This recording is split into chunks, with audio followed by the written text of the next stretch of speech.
patrolling the dark web, the challenges and opportunities of outsourced threat intelligence, and equal time, ensuring each MSSP client gets their fair share of attention. That and the latest news and trends in the managed security space coming right up on Cyber for Hire. Building bridges between managed security providers and their clients, it's the podcast where MSSPs, vCISOs, and end users take a united stand against cybercrime. This is Cyber for Hire. All right, welcome friends to episode number 28 of Cyber for Hire. How's everybody doing today? I'm Bradley Barth with SC Media in New York. And joining me today, just a 4.5-hour drive away on I-95, is my guest co-host for the day, Bill Brenner, Senior Vice President of Audience Content Strategy at Cyber Risk Alliance. Bill, it's been a very busy summer so far. This past weekend, I went to Saratoga Springs for the horse races. I'm pretty bad at picking horses overall. I don't really know what I'm doing for the most part. I had one big win in my lifetime, and that's about it. But I do really enjoy the horse names. It reminds me very much of all the strange names that they give to APTs, vulnerabilities, and malware like Thrangry Cat or Lemon Duck or Cozy Bear. Some of my favorites from the races on the day I was there were things like Fluffy Socks, Bomb Diggity, and of course, Nay Jude. Nay Jude. Sometimes there's a temptation to bet on some of these horses, even when the odds are bad, just so, if they win, it's a good, funny story. But I'm wondering, what do you think would be a good cybersecurity inspired name for a racehorse? So when I saw this question, I said to myself, I have no idea. And then I decided, just for amusement, to ask ChatGPT. So here's what ChatGPT says to that question. A good cybersecurity inspired name for a racehorse could be Zero Day Blitz. This name, this is the best part, this name combines the concept of a zero-day vulnerability, an unknown software flaw, with the agility and speed of a blitz attack, both of which are relevant in the cybersecurity domain. I like it. I like it a lot. It's getting really easy to tell when something is written by ChatGPT. Well, you know what, though? I will say that, I think I could actually give ChatGPT a run for its money here because I did think of one. I was thinking brute force, or it could be brute force attack, but I just like plain old brute force. And I think that would be a pretty good horse racing name as well. So I would say, although Zero Day Blitz, I will say I like that too. All right, well, more banter later, but first there's some news that just can't wait, which is why we want to share what's top of mind today. So here's your headline, courtesy of SC Media. In last week's episode, we noted how an APT group exfiltrated organizations' exchange online Outlook data by leveraging forged authentication tokens in order to access users' email via an acquired Microsoft account consumer signing key. Well, since that attack went public, Microsoft came under criticism because certain victims of the attack lacked the proper visibility to catch the malicious campaign in the first place, or even after the fact, as the logging tools needed to observe the activity. Those logging tools were a premium Microsoft account offering that not all companies have been willing to pay for. Senator Ron Wyden of Oregon even said in a statement that the extra costs were akin to selling a car and then charging extra for seatbelts and airbags. So in response to this criticism, Microsoft will now offer expanded logging services to everyone for free. This is the latest chapter in the pay-to-play security debate. There was also the recent case of Twitter and Meta charging for user authentication or verification services, respectively. So perhaps this is a warning to MSSPs with various tiered service levels to be mindful about charging their own clients for basic services. So, Bill, why should this be top of mind for our audience? Well, because their customers they're not going to stand for it. really. The economy is in a tricky place. Budgets are under strain. And yeah, companies that charge for basic security in this fashion, they're going to get shredded in the cybersecurity court of public opinion. I'm actually surprised.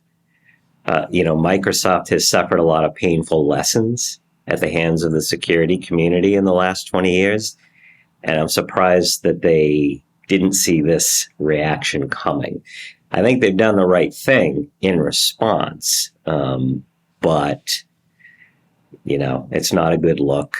They're going to be taking a ribbing for a while. If you're offering additional, more complex security solutions on top of the basics, by all means, you're a business, you charge for that. But the very basics, which I think this covers, that should be a given at this point in our history. Yeah, absolutely. It's one of those things where, you really have to basic level cybersecurity protections should be a benefit to all, and not something that you have to pay for. So it's something to just keep in mind in terms of some of our audience that might be listening out there today, in terms of just understanding what really should be considered part of the package and what would really truly be a premium service. All right, well, that's going to be our top of mind headline for the day. But now it's time to move on to our InfoSec topic of the week, presenting our big idea: in security, patrolling the dark web, the challenges and opportunities of outsourced threat intel. Our guest for this segment spends his days where others dare not tread, the deep, dark web. Here he collects information on cybercriminal activity that could be a precursor to a major attack or evidence that one has already occurred. For companies that can't or won't conduct dark web recon for themselves, outsourcing this threat intelligence service is a valuable option. Still, this kind of contracted services relationship works only if the provider keeps its intel reports relevant, customized, and timely. So this discussion will cover how to make the most out of such an arrangement, as well as some of the more prevalent threats swirling around the corners of the dark web today. So leading us through this discussion is our special guest, Alex Holden, founder and chief information security officer at InfoSec and threat intelligence services firm Hold Security, LLC. Under Alex's leadership, Hold Security has played a pivotal role in information security and threat intelligence, becoming one of the most recognizable names in the field. Alex researches the minds and techniques of cybercriminals and helps society to build better defenses against their attacks. Alex, thank you so very much for joining us. Always great to speak with you. And as always, you're going to jump right into the heart of the matter. So first question for you. I would imagine that one of the biggest challenges and one of the biggest prerequisites to being able to conduct cyber threat intelligence for any kind of a managed services client is really understanding who your client is. And that could be anything from understanding what types of data they're regularly dealing in, what types of sensitive information, what sector they operate within, because the threat intelligence that you're providing may be, you want to make sure it's as relevant as possible based on what the biggest risks are to that particular organization. Absolutely, Bradley. And thank you for having me here. Understanding who you're dealing with on the corporate side, who you're trying to defend, is a key in threat intelligence and dark web monitoring. The idea of finding information that's been stolen from a company is not as simple as it would sound. The bad guys don't go out on the dark web saying, hey, we stole this data from this company, or we are going to attack something like this. They obfuscate information. They obfuscate information in many other ways, and also the vectors of attacks always unknown. So if we don't understand who we're trying to defend, we're going to be not doing a great job in providing a valuable service. It can be generic and sometimes it will hit and get results. But if we are able to contextualize the information that the company holds, have an idea how to identify that information, not only within the company, but also within the supply chain, which is a key term right now, as we are seeing that data is being breached everywhere, not only within your perimeter, but within the partner networks as well. If you have all of that information, including the technical data, including the know-how to identify this data in the hands of bad guys, not only directly but also by inference, this is where we have the highest chances of success and ability not only to identify this data once it's already stolen, but also get an idea of a precursor, which is the big component of dark web monitoring to prevent a breach from happening in the first place. Is that something in terms of being able to customize your reports and the intelligence that you provide to your customers? Is that something you want to sit down in advance with your various customers, clients to discuss what's important to them, what you think should be important to them? What's some of the communication that goes on between provider and client to make sure that you're on the same page with threat intelligence? It happens on every single level, from our analysts going out and learning from a client, maybe about their product, about the service, not only reading the website, but also getting a user experience, not only asking a client, hey, what are your brand names or domain names, but understanding every single IP address, naming conventions, internal configuration components that would be indicative to the client's stolen data. We even were able to identify certain components on such low level as MAC address. So more we know, more likely we can connect these two components. And in many cases, when the incident happens and everybody asks, how did we miss this? It gets down to a simple couple pieces of information that we didn't know about it. Not only that, it's also important to understand what the bad guys may know about the company. The bad guy is not going to read through your public reports or anything like that. They're going to go on the internet, on certain services that would have descriptions about the company, and they're going to grab information from there before posting some of their statements. So we are learning from the company what we know need to know about them, but we're also learning from the internet, what the internet would tell somebody who just inquiring what the company is. How would they be describing? And this is not always factual, but this is what the bad guys may be talking about because of their frame of knowledge. Yeah, for sure.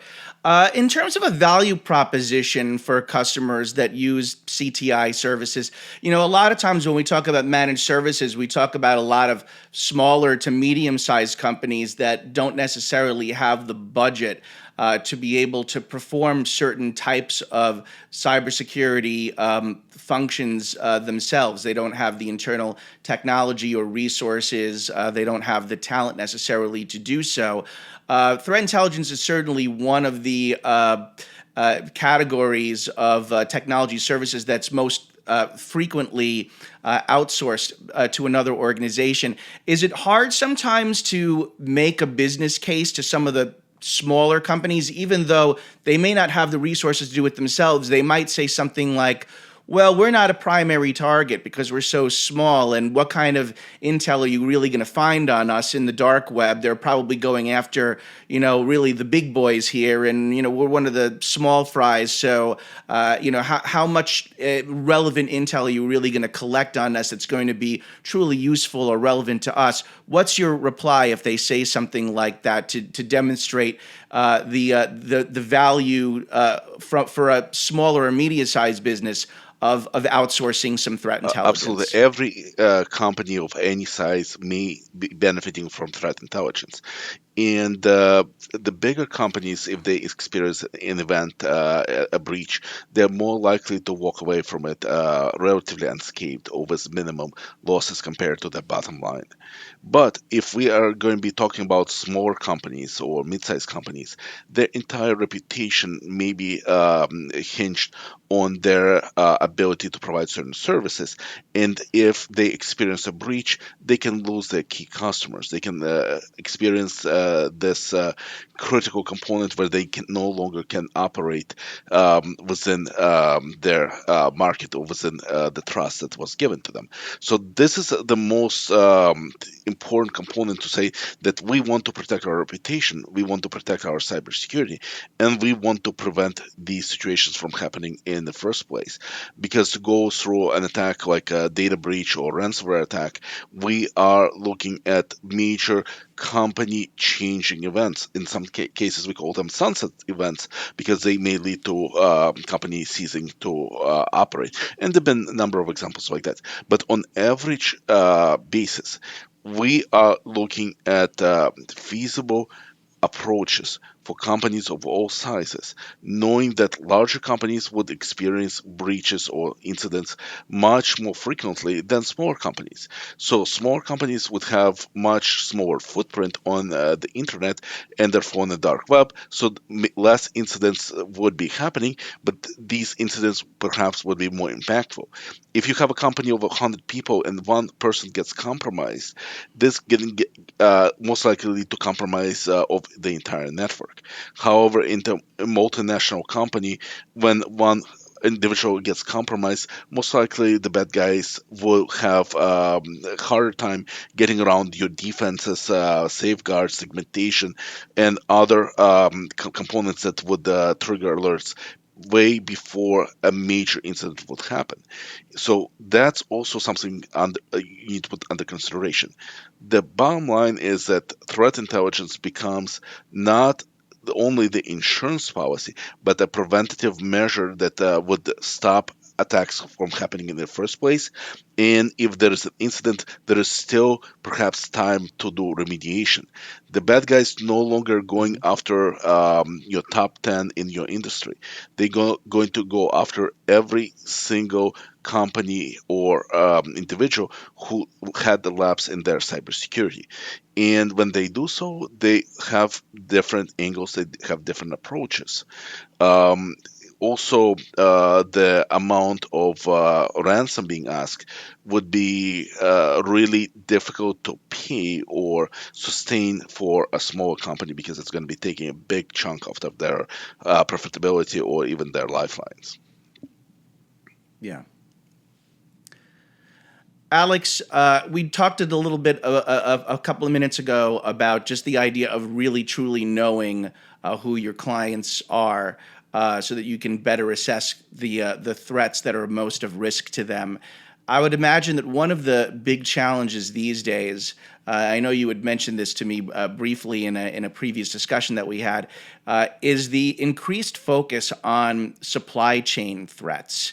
As you look further upstream at all of the various third-party partners and third-party software that your clients may be using that also makes them vulnerable to potential threats. And so you not only really need to know the ins and outs of your client, but you need to know as much as you can about their expanded ecosystems if you're really going to try to curtail supply chain threats associated with these individual clients and feed them intel directly related to what goes on, what's in their particular supply chain. So how do you handle that We particular stopped being challenge? individual companies from cybersecurity perspective long time ago. I started talking about supply chain issues back in 2002 when CISOs around the table where I was talking turned to me and said, we're having problems securing our own infrastructure. Why are you talking about somebody else's infrastructure? infrastructure. But as these issues become more prevalent, we are an ecosystem. We are an expanded network. We expanded into cloud. We virtualize a lot of things. Now we spreading our data across not only enterprises but our ecosystem with our partner networks, and our supply chain becoming very, very important to us. We need to look at supply chain as an extension of our infrastructure. For some of us, we are part of somebody else's supply chain. For others, we are taking supply chain into account for where we are placing data. We do have that responsibility across the board to safeguard our data, our customers' data, wherever we put them, or wherever our customers choose to place their data within our control. So this responsibility does not go away. There is more and more regulations. There are more responsibilities, contractual responsibilities that coming down the pipe. And for us to know that a supply chain component been breached is a critical component for remediation. This happens across the board, and it's more and more impactful because companies start caring about their supply chain as much as they care about their own infrastructure, because at the end of the day, it's their data. You've told me before, Alex, that you can divide a lot of your dark web investigations really into two categories. There are two categories of locations that you visit and investigate.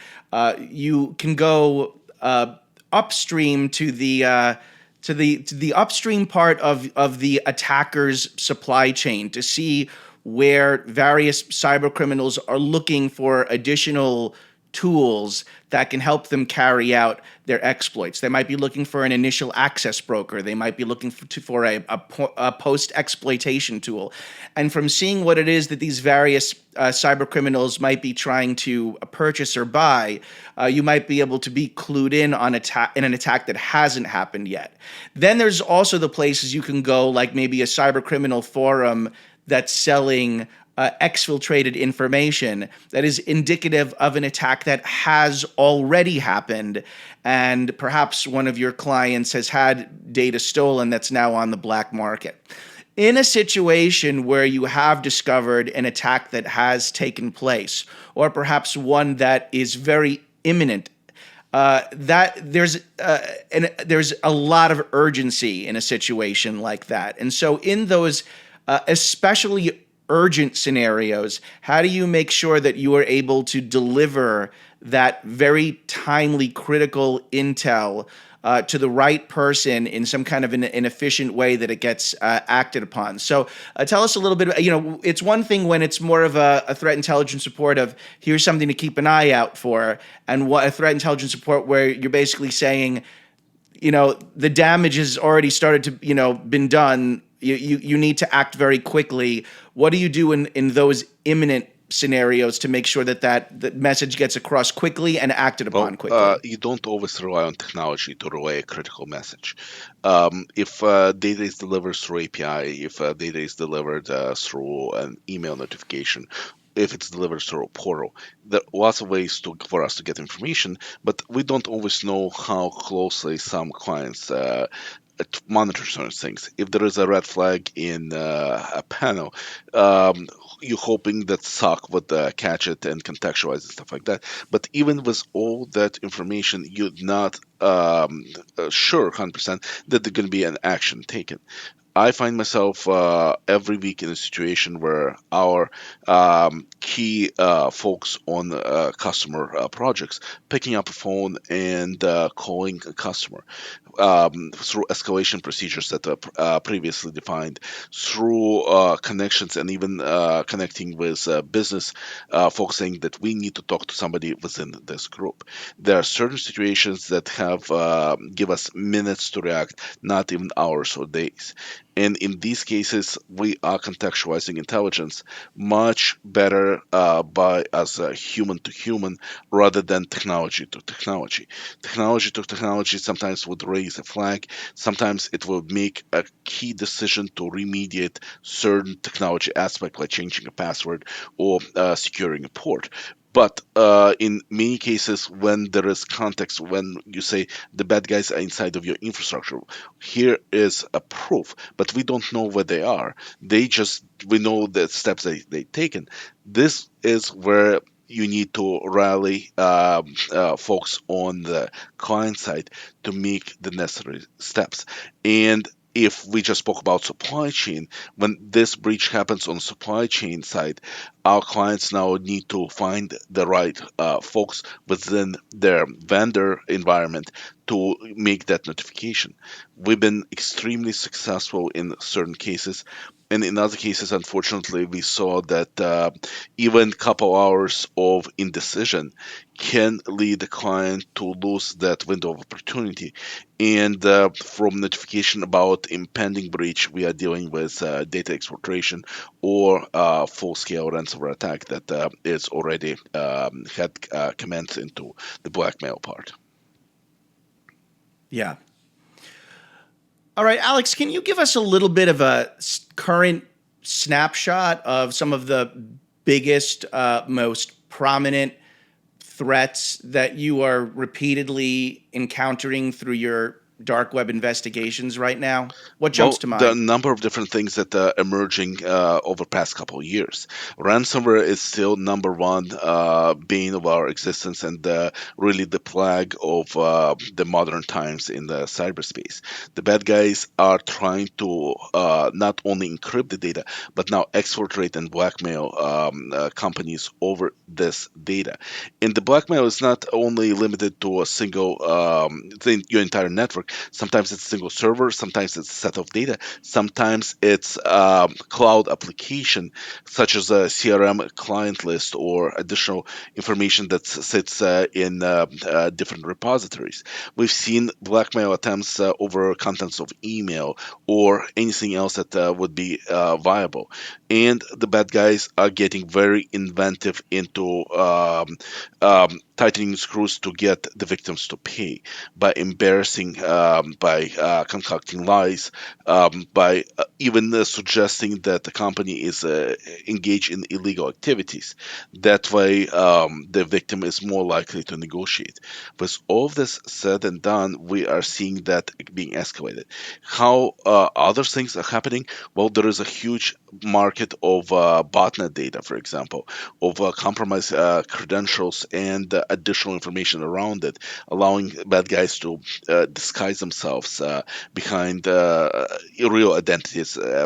Of individuals who's had their accounts compromised, and they're not only accounts from our employees, for example, in the United States, but they can be contractors, can be foreign employees who are currently less likely to have better defenses. With remote access, we are seeing also this disparity between in folks within your infrastructure that are better defended than remote folks. And last thing that we are seeing is this more or less indiscriminate hacktivist attacks from APTs, from nation state groups, and also hacktivist group collectives that coming out from Russia, for example, that are trying to inflict damage by any means necessary. In many cases, without financial motivation and with a high level of malevolence and intent to harm. Mm-hmm. So, Alex, with thank you for that snapshot. And with we got a couple of minutes left. Now that we've talked about some of the most prevalent threats that you've been seeing recently on the dark web, and you've also talked about some of the just various challenges associated with delivering timely and relevant threat intelligence to a diverse array of different clients. Can we end this discussion with maybe an example of one of your favorite recent success stories where you were able to really do just that, identify a relevant threat to a specific client and perhaps nip some kind of an attack in the bud, demonstrating some of the various, points and recommendations that we just talked about over the course of the last 20 Absolutely. minutes. From our perspective, because we are defending not a single company, but a number of clients in different industries, we have visibility to great many events. And in the recent memory, in 2023, we had one threat actor suggesting that he had access to a very valuable resource. He was extremely vague and he was very paranoid about threat intelligence professionals, researchers approaching him. So as researchers, we approach him and we obviously need to play a different role. We played the role correctly. We referred them to another person and then from that person to another person, but he really lost count and thought process about good guys or bad guys. He was at the end asking us for advice, and when he was asking us for advice, we asked him, "Well, what are you working with?" And he was willing completely to disclose the information that he obtained. He lost that the safeguard that was in the front of his mind, and he was talking about others who approached him in a different way. He shared everything with us, which allowed us to go in to our client and contextualize the threat. The threat was actually not to our client only, but to entire supply chain of that particular resource that was compromised. This was gave us ability to work with relevant ISAC to give notification, as well as safeguard all the hundreds of clients from that particular solution provider that we were able to identify. So this really pays in the preventative side, because at the end of the day, understanding what the threat is, contextualizing it, and making sure that we are not creating a marketplace for it, but rather discouraging the bad guys from doing this again, is a part of the dark web monitoring and threat intelligence services. Yeah, absolutely. Yeah, that's great, Alex. Yeah, I think that perfectly encapsulates and illustrates what we've been talking about today. So really appreciate that example. And with that, as we are down to just the last minute or two of this half of the program, we want to transition to this spooky little segment that we do on a semi-weekly basis that we like to call "What Scares You." Now, as we've mentioned on the show before, the cybersecurity world is full of chicken littles out there who are constantly warning us that the sky is falling, when in reality, some threats are over-exaggerated. But then there are times where the danger is very real. So this bit is an opportunity for us to gather around the virtual campfire, Alex, and hear from experts like you on what keeps them up at night, what gets their spidey senses tingling. You tell us, what is something to be concerned about versus, maybe something that's not such a big deal. And obviously, with your finger on the pulse of threat intelligence, I'm sure you're going to have a great answer for us on this one, Alex. So I ask you, what scares you? It's not an easy answer to give, because I've seen a lot of different things throughout my career, and over time we've seen a lot of things change. I think the scariest thing for me is apathy. We are exhausted from hearing about breaches and different exploitations. And we actually go into waves from being highly aware based on certain events, and then kind of going and sitting back and say, well, breaches happen. It's just a matter of time of us for us to have a breach. It's like driving a car and seeing a near accident and then drive around and say, hey, I'm going to get in an accident someday, kind of I give up. But what scares me is that apathy or helplessness, feeling of helplessness that are coming from certain individuals, companies, or overall the community. I'm extremely optimistic and hopeful that we are getting better. And even though threats are scaling up, we are scaling up in our defenses. If we start giving up on our defenses, saying that, hey, we're going to be breached anyways, I think that would stop us from striving forward, being better. And unfortunately, I see this happening a lot with individuals being burnt out, companies or even the whole industry saying, hey, these things happen. So that scares me, but I'm an optimist by nature. Well, I'm glad to hear that you're optimistic about these things. Is there a good technique for kind of restoring hope to some of these organizations that make them feel like, that it's still worth fighting for, that you may not be able to stop everything, but you can still potentially save yourself a lot of damage, a lot of trouble, a lot of cost, finances, reputational loss, by putting in an effort and certainly not being apathetic. So, how do you do that? Do you do that through successful case study examples, through statistics, through ROI? How do you get the message across? Great many different techniques. I'm a big student of history, and looking at where we were and how far we came is an important reminder that we are able to succeed. And the other component is also monitoring our successes. In many cases, lack of breaches is not an indicator of success, but we can build a case for our companies, for folks who are in charge of companies or in charge of our budget, saying that our investments in cybersecurity, in threat intelligence, and other components been successful. So we stopped that many attacks. We stopped these many incidents. And even when incidents occur in the past, they were disastrous. Not only was in our infrastructure, but in the news saying, hey, this, when it happened 2 years ago, it cost that much. When it's happening today, we were able to remediate this without any major losses. If we look at history and how far we came, it gives us a lot of optimism, because this is where we are striving to be better, not be perfect, because perfection is unachievable today, but getting better is part of success and invigoration. Yeah, absolutely. I think that's a great attitude, and we certainly need more people like you in the cybersecurity space, so that we can certainly keep hope alive against what sometimes feels like this overwhelming dark cloud of cybercrime. But I appreciate you spending some time with us today, Alex, and talking to us.